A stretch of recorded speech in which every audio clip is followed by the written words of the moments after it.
반갑습니다. 오늘은 요에서 2장 말씀 나누도록 할게요. 1절입니다. 시온에서 나팔을 불며 나의 거룩한 산에서 경고의 소리를 질러 이 땅 주민들로 다 떨게 할지니 이는 여호와의 날이 이르게 됨이니라.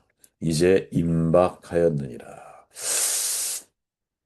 여호와의 날을 대비하라라는 제목으로 말씀을 나눕니다. 굉장히 중요한 개념이죠. 요에서에서 이 여호와의 날, 우리가 정말 이 여호와의 날을 기점으로 이 날이라는 표현을 중심으로 해서 우리가 정말 하나님의 날을 대비하며 인생을 살아가야 된다. 여호와의 날을 준비하지 않으면 우리는 세상에서 인간적인 삶을 살게 될 거예요. 하나님 없이 내가 원하는 삶을 살아가게 되지 않겠나 하는 생각을 해봅니다. 요에서 1장은 전대미문의 메뚜기 재앙에 대한 내용이었죠. 메뚜기 같은 자연 대재앙을 당하게 되면 사람들은 보통 자기 죄 때문이라고 이야기하기 쉽지만 우리가 지난 세 번에 걸쳐 말씀을 나눴지만 이런 모순과 구절이 아이러니, 죄에 대해서 이야기하지 않는 이런 상황들을 우리는 얼마든지 인생을 통해 경험할 수 있죠.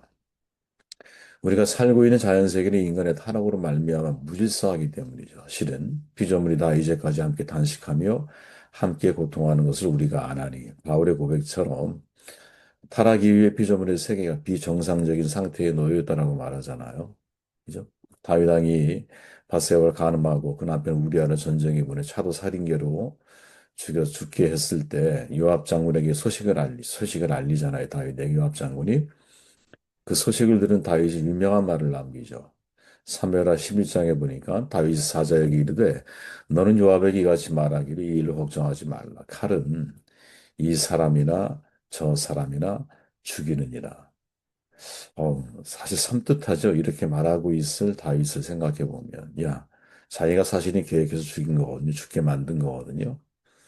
근데 사실 전쟁이란 상황은 누가 어떻게 누구에 의해서 무엇에 의해서 죽임을 당하게 될지 모르잖아요.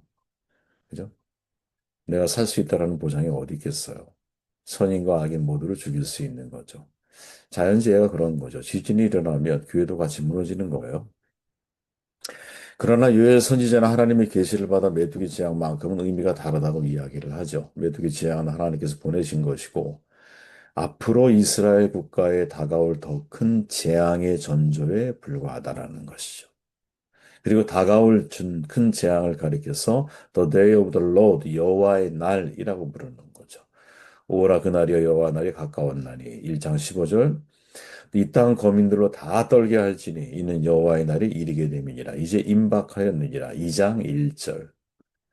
메뚜기 재앙이 오면 여러분 나라의 모든 식물을 갉아먹죠. 나무도 다 죽어버려요. 하지만 메뚜기는 사람을 먹지는 못해요. 그죠? 가만히 생각해 보세요. 사람이 먹어야 할 음식, 사람이 먹어야 할 식품을 다 먹는 거죠. 그로 인하여 각 개인이 죽음을 당할 수가 있어. 그러나 메뚜기는 사람을 죽이지는 않아.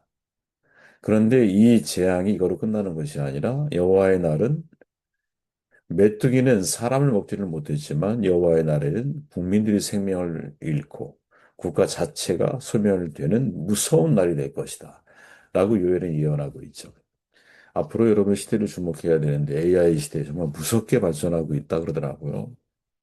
거기에 관련된 자료들을 찾거나 대화를 나눠보면 진짜 터미네이터 시대가 미국에서는 이미 어, 진행이 되고 있죠. 아마 지금의 어, 이란 사태나 보면 AI 전쟁의 첫 번째 실험하는 장 무대라고 알려져 있잖아요. 무서운 세상이에요, 여러분, 정말.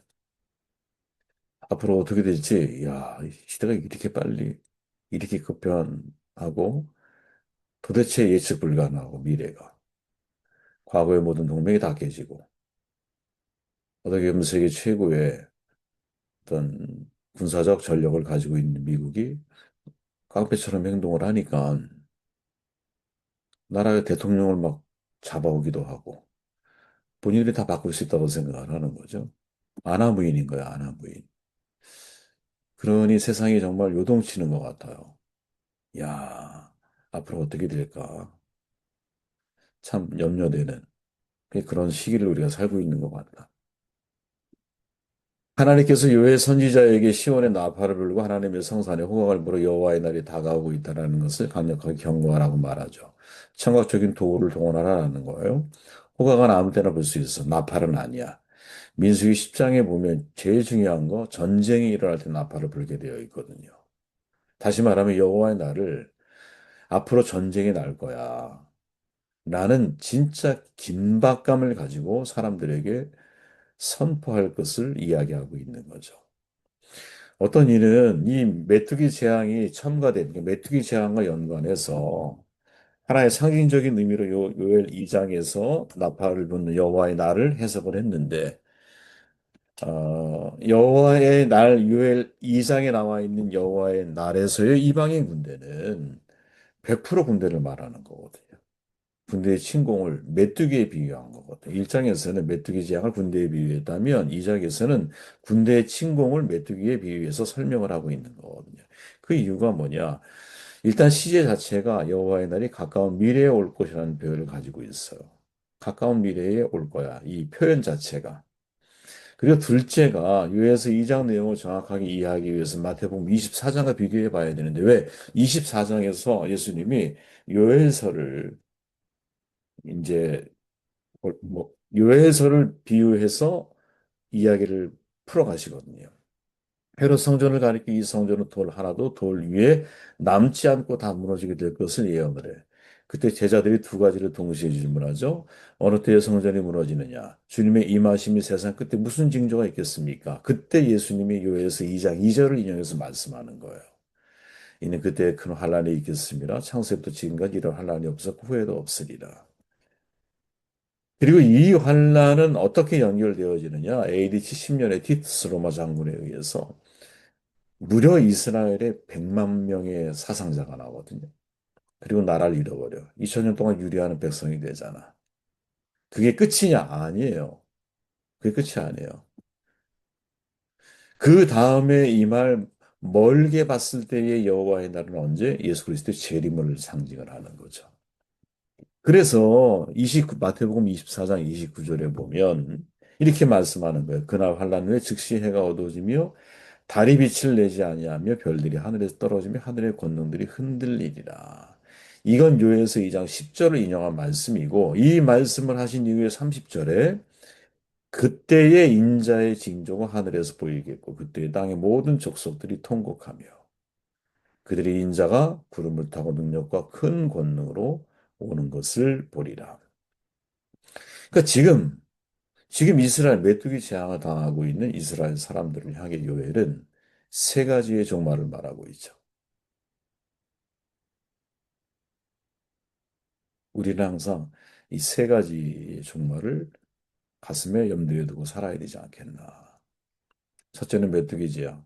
인간이 먹을 수 있는 식물이 다 사라져. 개인의 종말이죠. 개인의 종말, 각 개인의 종말. 그리고 지금 이 요엘이 앞으로 470년 후에 벌어질 AD 70년 티스 장군에 의해서 이스라엘이 완전히 멸망하게 될 것을 성전 기둥에 금이 숨겨졌다라고 하는 이야기 때문에 도리에 돌 하나도 다 깨부셔서 금을 찾기 위해서 실제로 그 말씀이 아주 이스라엘 역사의 실현이 되는 국가적인 종말이죠. 국가적인 종말. 메뚜기는 사람을 죽이지는 못해요. 국가적인 종말은 사람을 죽여요. 이스라엘 100만 명이 죽었죠. 그리고 2000년을 유리하는 삶을 살죠. 그런데 이게 끝이 아니야. 그때 뭐라고 말해요? 인자가 오는 것을 보게 될 거야. 이렇게 말하죠. 구름 타고 능력과 큰 권능으로 오는 것을 보게 될 거야. 라고 예수님이 말씀하고 계시죠. 그렇게 실은 여기에서 우리가 세 가지의 종말에 대한 메시지를 전하고 있지만 사실은 두 가지의 종말 플러스 그 종말 속에서도 희망을 바라볼 수 있는 길을 예수님은 제시하고 계시는 거죠. 그 희망이 뭐냐? 인자가 구름 타고 오시는 바로 그날이 사실은 우리에게 가장 희망적인 날이 아니에요? 우리의 희망이 뭡니까? 이 땅을 살아가는 동안 풍족함을 누리는 것, 물론 그 속에 행복을 찾고 그것이 마치 행복인 양 소유해서 내가 행복을 누리려고 하는 사람. 이 땅에서의 어떤 삶의 어, 그 행복이 내 인생의 전부인 것처럼, 그죠? 그 나의 즐거움을 찾고 내 기쁨을 위해 내가 마치 솔로몬처럼 내 눈에 보일 때 내 마음이 원하는 것 단 한 번도 금하지 않고 그 모든 것들을 실현해 나아가는 삶. 마지막은 뭐? 패배, 허무함으로 끝날 수밖에 없는 바로 그 삶. 이게 우리의 삶의 만족이냐, 끝이냐? 아니라는 거죠. 진짜 우리가 개인의 종말도 있고 국가의 종말도 있지만 그 개인의 종말과 국가의 종말 속에서 믿는 사람들에게 있어서는 이 종말이 희망적인 내일이 될 수 있는 이유는 인자가 구름 타고 다시 오실 때 설령 그때가 내가 이 땅을 사는 동안 맞이하지 못한다 할지라도 그죠? 우리가 이 땅을 떠나가게 되는 날 내가 하나님 앞에 서게 될 것을 믿고 오늘 나의 삶을 바라볼 수 있다면 그러면 그 사람이 오늘 나에게 주어져 있는 삶을 견뎌낼 수 있는 가장 특별히 아이러니 모순과 부조리가 있고 원인을 절대 알 수 없는 어떻게 보면 고통을 내가 그대로 직면해서 고통과 씨름해야만 하는 삶을 내가 살아간다 할지라도 이 땅의 마지막은 내가 주님을 만나는 날이지. 사람은 누구나 여러분 이 세상을 살아갈 때 고난과 시련의 시간을 만나게 되거든요.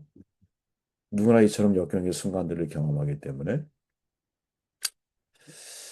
이 세상의 모든 고난과 시련을 극복하며 살아갈 수 있을까? 이런 생각을 누구나 사실은 다 하게 되어 있어. 직장, 사회, 심지어 가정에서도 온갖 형태의 우리는 어려움을 당할 수 있거든요. 베드로가 이렇게 이 상황을 극복할 수 있는 방법을 제시해요. 만물의 마지막이 가까웠으니 그러므로 너희는 정신을 차리고 근신하여 기도하라. 종말론적인 역사관을 가져라 이 말이죠. 만물의 마지막이 가까웠다. 다시 말하면 역사의 마지막을 의식하며 살아야 한다는 거죠. 부패하고 악한 이 세상의 모습들 소멸될 거야. 지금 AI를 지배하고 있는 사람들, 미국의 그 대표들이 하는 이제 이야기들을 들어보면 여러분 정말 중학교 수준처럼 들릴 때가 많거든요. 그들이 쓰는 이름, 뭐 배트맨이나 혹은 뭐 반지의 제왕에서 정말 나오는 이름들을 그대로 도용해서 자기들의 중요한 정책 이름으로 사용을 해요. 기가 막혀요. 어떤 시대가 앞으로 펼쳐지게 될지 아무도 정말 예상할 수 없어. 근데 이런 때 우리가 어떻게 살아가야 될까? 부패하고 악한 사람이 만약에 지도자의 자리에 있다면 세상은 참 불행할 거야. 많은 분들이 어려움을 당할 수도 있어요. 이런 시대를 우리가 지금 살아가고 있는데 그런 시대에서도 각자가 다 어려운 상황들을 경험할 수 있잖아요. 그래도 기억하고 붙들어야 할 것은 뭐냐? 만물의 마지막이 가까웠다. 정신 차리고 근신하여 기도하며 내게 주신 모든 시련, 어려움이 있다 할지라도 극복해 나아가는, 견뎌 나아가는 힘. 그리고 이 모든 고난과 시련으로부터 곧 자유로워질 때가 있을 거야. 하고 우리 스스로를 좀 이렇게 복돋으면서 삶을 살아내는 것이 중요한 때가 아니겠느냐 하는 생각을 해보게 되었습니다.